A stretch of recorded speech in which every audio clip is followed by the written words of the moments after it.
Hey y'all, we'll be talking a little bit about doubting, faith, and comfort zones today. So let's get started. Reading out of Matthew 14, 28 through 33. So if y'all want to pick up your Bible while you're watching this, go for it. I would love for y'all to. It's kind of a little Devo thing, so it's going to be pretty lit. All right, so I'm just going to start reading. Peter said to him, "Lord, if it is you, command me to come to you on the water." And he said, "Come." And Peter got out of the boat and walked on water and came toward Jesus. So right here, these first two verses already spark something. So if you see Peter climbing out of the boat was his comfort zone. In our comfort zone in life, sometimes we got to get out of it to trust Jesus.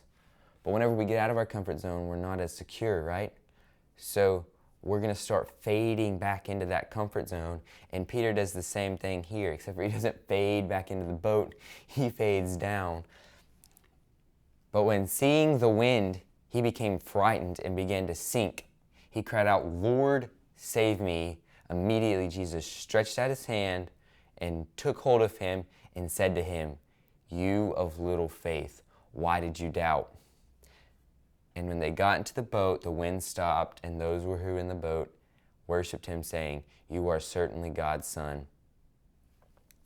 All right, so right here we see Peter starting to fall back into his comfort zone, which is scary, right? He's falling back into his comfort zone, but he's falling down into the ocean. So we're falling into our comfort zone. Peter's falling into the ocean, okay?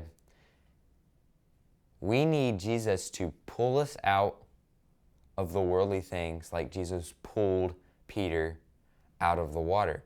The water here represents world, and Jesus represents Jesus, like obviously.